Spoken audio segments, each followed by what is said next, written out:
We're gonna do a quick video here on common misconceptions with socialization. I just finished up a phone consult with somebody who was dropping their dog off for a 3-week board and train with us, and they've done a lot of socialization thinking they were doing the right thing with this dog, but actually they were likely hurting things. They were likely doing too much socialization. So that's the concept.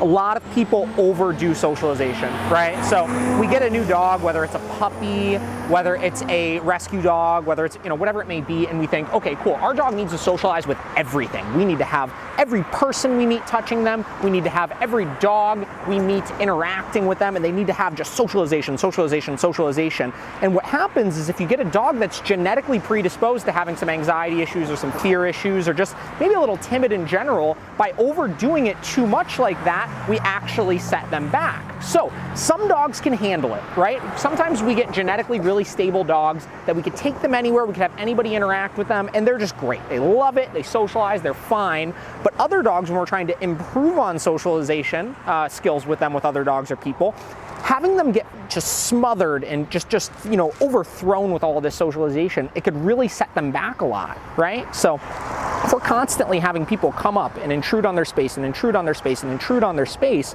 and we're not doing anything for them, we're not advocating for them in the way that they need, seeing that they're stressed out by it, they're gonna start taking matters into their own hands, right? They're gonna start reacting, and that could be a bark, that could be a growl, that could be a snip, it could be whatever it may be. And once they start that cycle and realize that that behavior gets them what they want, which is getting that other person to go away, it self-reinforces itself, right? So that behavior becomes stronger and stronger, and they start feeling more confident that they can do that and make that other person go away. So, a couple of tips how to reverse this. When you get a new dog, when you get a new puppy, as you're learning about what their social skills are like, take it slow. Focus on coexistence initially, right? If you're gonna be somewhere where there's a lot of dogs or people around or anything like that, you have to make sure that you're working at their pace. Focus on the coexistence of it. Focus on them just existing in the presence of those other things, and make sure that when you are socializing them to those new triggers, we're working slow and we're making sure that we're advocating when the dog is stressed out.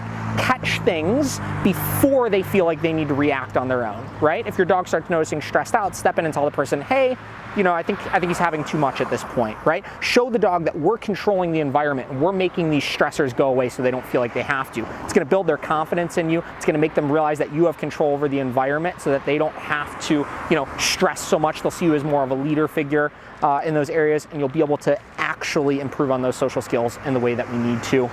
The last tip with it, make sure that when you are socializing to all of these things, if you are gonna have your puppy or your new dog, whatever it is, interacting with new people or dogs, you gotta make sure that you're doing it in a typical social manner, right? So absolutely no on-leash greetings. On-leash greetings takes away any ability for the dog to flee if they get stressed out. Even if they're on a 6-foot leash, 4-foot leash, and they do have a little bit of a radius, they don't feel like they can move anywhere, right? They don't feel like they can get away if they get stressed out. So make sure in those situations where you are gonna have them interact, leashes dropped, right? They have the ability to move around as they need to. We're advocating for them appropriately, and we're moving them in the right direction. So this comes down to just knowing your dog to the best of your abilities, right? Not all dogs are the most social butterflies in the world, and some dogs need things a little bit differently.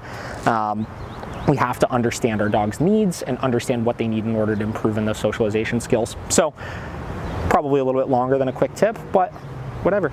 That's it. If you have any questions about it, hit it up in the comments below.